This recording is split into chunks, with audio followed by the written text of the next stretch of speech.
ಶಾಶ್ವತ ಕೊಡುಗೆಗಾಗಿ ಗ್ರೇಟರ್ ಬೆಂಗಳೂರು ಡಿಕೆಶಿ.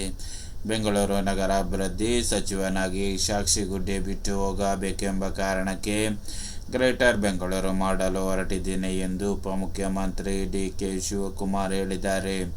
ಕಾರ್ಯಕ್ರಮದಲ್ಲಿ ಮಾತನಾಡಿ ಅವರು, ನಾಡಪ್ರಭು ಕೆಂಪೇಗೌಡರು ಬೆಂಗಳೂರು ಕಟ್ಟಿದರು, ಕೆಂಗಲ್ ಹನುಮಂತಯ್ಯ ವಿಧಾನಸೌಧ ಕಟ್ಟಿದರು, ಎಸ್.ಎಂ. ಕೃಷ್ಣ ಬೆಂಗಳೂರು ನಗರವನ್ನು ಅಂತಾರಾಷ್ಟ್ರೀಯ ಮಟ್ಟಕ್ಕೆ ತೆಗೆದುಕೊಂಡು ಹೋದರು.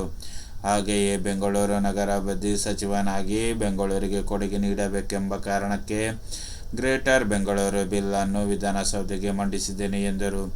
1 ವರ್ಷದಿಂದ 70,000 ಜನರು ಬೆಂಗಳೂರಿನ ಅಭಿವೃದ್ಧಿ ಬಗ್ಗೆ ಸಲಹೆ ನೀಡಿದ್ದಾರೆ.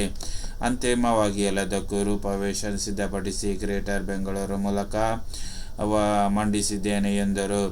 ತಜ್ಞರು ಲಂಡನ್ ಮಾದರಿಯಲ್ಲಿ ಬೆಂಗಳೂರು ಜಲಮಂಡಳಿ, ಬಿಡಿಎ ಎಲ್ಲವನ್ನೂ ವಿಲೀನ ಮಾಡಿದರೂ ಅದನ್ನು ತಿರಸ್ಕರಿಸುತ್ತೇನೆ ಎಂದರು. ಬೆಂಗಳೂರು ಗ್ರಾಮಾಂತರ ಪ್ರದೇಶ ಗ್ರೇಟರ್ ಬೆಂಗಳೂರಿಗಿಲ್ಲ. ಬೆಂಗಳೂರಿನ ಮೇಲೆ ಒತ್ತಡ ತಗ್ಗಿಸಲು ಉಪನಗರಾಭಿವೃದ್ಧಿ ಡಿಸಿಎಂ ಡಿಕೆಶಿ ಉದ್ದೇಶಿತ ಗ್ರೇಟರ್ ಬೆಂಗಳೂರು ವ್ಯಾಪ್ತಿಗೆ ಬೆಂಗಳೂರು ಗ್ರಾಮಾಂತರ ಜಿಲ್ಲೆಯ ಯಾವುದೇ ಪ್ರದೇಶವನ್ನು ಸೇರಿಸುವುದಿಲ್ಲ ಎಂದು ಉಪಮುಖ್ಯಮಂತ್ರಿ ಡಿಕೆ ಶಿವಕುಮಾರ್ ಸ್ಪಷ್ಟಪಡಿಸಿದ್ದಾರೆ. ಮಂಗಳವಾರ ಪ್ರಶ್ನೋತ್ತರ ಅವಧಿಯಲ್ಲಿ ಬಿಜೆಪಿ ಸದಸ್ಯ ಧೀರಜ್ ಮುನಿರಾಜು ಪ್ರಶ್ನೆಗೆ ಉತ್ತರಿಸಿದ ಅವರು, ದೇವನಹಳ್ಳಿ, ದೊಡ್ಡಬಳ್ಳಾಪುರ, ನೆಲಮಂಗಲ, ಹೊಸಕೋಟೆ, ಮಾಗಡಿ, ಬಿಡದಿ ರಸ್ತೆ ಮತ್ತು ರೈಲು ಸಂಪರ್ಕದೊಂದಿಗೆ ಉಪನಗರಗಳನ್ನಾಗಿ ಅಭಿವೃದ್ಧಿಪಡಿಸುವುದು. ಬೆಂಗಳೂರಿನ ಮೇಲೆ ಒತ್ತಡ ತಗ್ಗಿಸಲು ಉಪನಗರಗಳ ಅಭಿವೃದ್ಧಿ ಮಾಡಲಾಗುವುದು. ಈ ವಿಚಾರ ಬಜೆಟ್ನಲ್ಲಿ ಘೋಷಣೆಯಾಗಿದ್ದು, ಇದೇ ತಿಂಗಳು 26ರಂದು ಆರ್ಥಿಕ ಇಲಾಖೆ ತಾತ್ವಿಕ ಅನುಮೋದನೆ ನೀಡಿದೆ. ಯೋಜನೆಯ ಬಗ್ಗೆ ಸೌಖ್ಯ ಇಲಾಖೆಯ ಸಹಮತಿ ಕೋರಿ ಪ್ರಸ್ತಾವ ಸಲ್ಲಿಸಲಾಗಿದೆ ಎಂದು ಮಾಹಿತಿ ನೀಡಿದರು. ಗ್ರೇಟರ್ ಬೆಂಗಳೂರು ವ್ಯಾಪ್ತಿಗೆ ಹೊರವಲಯದಲ್ಲಿ 110 ಹಳ್ಳಿಗಳನ್ನು ಈಗಲೇ ಸೇರಿಸಲಾಗಿದೆ. ಹೊರವಲಯದ ಯಾವುದೇ ನಗರವನ್ನು ಹೊಸ ಸೇರ್ಪಡೆ ಮಾಡುವುದಿಲ್ಲ ಎಂದರು.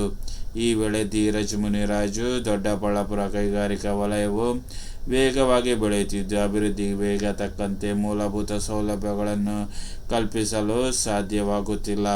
ಹೀಗಾಗಿ ಗ್ರೇಟರ್ ಬೆಂಗಳೂರು ವ್ಯಾಪ್ತಿಗೆ ಸೇರ್ಪಡೆ ಮಾಡಬೇಕೆಂದು ಮನವಿ ಮಾಡಿದರು. ಉದ್ದೇಶಿತ ಗ್ರೇಟರ್ ಬೆಂಗಳೂರು ವ್ಯಾಪ್ತಿಗೆ ಬೆಂಗಳೂರು ಗ್ರಾಮಾಂತರ ಜಿಲ್ಲೆಯ ಯಾವುದೇ ಪ್ರದೇಶವನ್ನು ಸೇರಿಸುವುದಿಲ್ಲ ಎಂದು ಮುಖ್ಯಮಂತ್ರಿ ಡಿಕೆ ಶಿವಕುಮಾರ್ ಸ್ಪಷ್ಟಪಡಿಸಿದ್ದಾರೆ. ಮಂಗಳವಾರ ಪ್ರಶ್ನೋತ್ತರ ಅವಧಿಯಲ್ಲಿ ಬಿಜೆಪಿ ಸದಸ್ಯ ಧೀರಜ್ ಮುನಿರಾಜು ಪ್ರಶ್ನೆಗೆ ಉತ್ತರಿಸಿದ ಅವರು, ದೇವನಹಳ್ಳಿ, ದೊಡ್ಡಬಳ್ಳಾಪುರ, ನೆಲಮಂಗಲ, ಹೊಸಕೋಟೆ, ಮಾಗಡಿ, ಬಿಡದಿ ರಸ್ತೆ ಹಾಗೂ ರೈಲು ಮಾರ್ಗದೊಂದಿಗೆ ಉಪನಗರವನ್ನಾಗಿ ಅಭಿವೃದ್ಧಿಪಡಿಸಲಾಗುವುದು. ಬೆಂಗಳೂರಿನ ಮೇಲೆ ಒತ್ತಡ ಹೇರಲು ಆಗುವುದಿಲ್ಲ ಎಂದು ಹೇಳಲಾಗಿದೆ.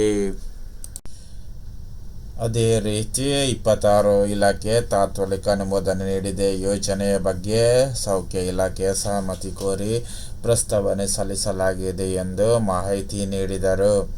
ಗ್ರೇಟರ್ ಬೆಂಗಳೂರು ವ್ಯಾಪ್ತಿಗೆ ವಲಯದಲ್ಲಿ 110 ಹಳ್ಳಿಗಳನ್ನು ಈಗಲೇ ಸೇರಿಸಲಾಗಿದೆ. ಹೊರವಲಯದ ಯಾವುದೇ ನಗರಗಳನ್ನು ಹೊಸ ಸೇರ್ಪಡೆ ಮಾಡಿಲ್ಲ ಎಂದರು. ಈ ವೇಳೆ ಧೀರಜ್ ಮುನಿರಾಜು, ದೊಡ್ಡಬಳ್ಳಾಪುರ ಕೈಗಾರಿಕಾ ವಲಯವು ವೇಗವಾಗಿ ಬೆಳೆಯುತ್ತಿದ್ದು, ಅಭಿವೃದ್ಧಿ ವೇಗಕ್ಕೆ ತಕ್ಕಂತೆ ಮೂಲ ಸೌಲಭ್ಯಗಳು ಕಲ್ಪಿಸಲು ಸಾಧ್ಯವಾಗುತ್ತಿಲ್ಲ. ಹೀಗಾಗಿ ಗ್ರೇಟರ್ ಬೆಂಗಳೂರು ವ್ಯಾಪ್ತಿಗೆ ಸೇರ್ಪಡೆ ಮಾಡಲಾಗುವುದೆಂದು ಮನವಿ ಮಾಡಿದರು. ಪಂಚೆ ಕೇಸ್, ಜಿಟಿ ಮಾಲ್ ಮತ್ತೇಶ್ವರು. ಪಂಚೆದಾರಿ ರೈತನ ಪ್ರವೇಶಕ್ಕೆ ನಿರಾಕರಿಸಿದ ಮಾಗಡಿ ರಸ್ತೆ ಜಿಟಿ ವರ್ಲ್ಡ್ ಮಾಲ್ ಮಂಗಳವಾರ ಪುನರಾರಂಭಗೊಂಡಿದೆ. ಸೋಮವಾರ ಮಾಲ್ ಮಾಲೀಕರು ಬಿಬಿಎಂಪಿಗೆ ಬಾಕಿ ಇರುವ ಆಸ್ತಿ ತೆರಿಗೆಯನ್ನು ಸಂಪೂರ್ಣವಾಗಿ ಪಾವತಿಸಿದ್ದಾರೆ. ಹೀಗಾಗಿ ಮಂಗಳವಾರ ಮಾಲ್ ಪುನರಾರಂಭಗೊಂಡಿದೆ. ಒಟ್ಟು 4 ದಿನ ಮಾಲ್ ಬಂದ್ ಮಾಡಲಾಗಿತ್ತು. ಪಂಚೆ ಧರಿಸಿ ಬಂದಿದ್ದ ರೈತರೊಬ್ಬರಿಗೆ ಸಿನಿಮಾ ನೋಡಲು ಬಿಡದೆ ಅವಮಾನಿಸಿದ ಮಾಲಿನ ಆಡಳಿತ ಮಂಡಳಿಯ ವಿರುದ್ಧ ಸಾರ್ವಜನಿಕ ವಲಯದಲ್ಲಿ ಭಾರೀ ಟೀಕೆ ವ್ಯಕ್ತವಾಯಿತು. ಜೊತೆಗೆ ವಿಧಾನಸಭೆಯ ಅಧಿವೇಶನದಲ್ಲಿ ಪ್ರತಿಪಕ್ಷವಾಗಿ ಆಕ್ಷೇಪ ವ್ಯಕ್ತವಾಯಿತು. 7 ದಿನ ಮಾಲ್ ಬಂದ್ ಮಾಡುವುದಾಗಿ ನಗರಾಭಿವೃದ್ಧಿ ಸಚಿವರು ಸದನದಲ್ಲಿ ಹೇಳಿದರು. ಈ ಎಲ್ಲ ಬೆಳವಣಿಗೆ ನಡುವೆ ಕಳೆದ ಗುರುವಾರ ಸಂಜೆ 5 ಗಂಟೆಗೆ ಸುಮಾರಿಗೆ ಮಾಲ್ ಮಾಲೀಕರು ಸ್ವಯಂ ಪ್ರೇರಿತವಾಗಿ ಬಂದ್ ಮಾಡಿದರು. ತದನಂತರ ಬಿಬಿಎಂಪಿ ಅಧಿಕಾರಿಗಳು ಪಂಚೆ ಪ್ರಕರಣದ ಬಗ್ಗೆ ಕಾರಣ ಕೇಳಿ ನೋಟಿಸ್ ಜಾರಿಯೊಂದಿಗೆ ಆಸ್ತಿ ತೆರಿಗೆ ಬಾಕಿ ನೆಪ ನೀಡಿ ಮಾಲ್ ಸೀಸ್ ಮಾಡಿದರು.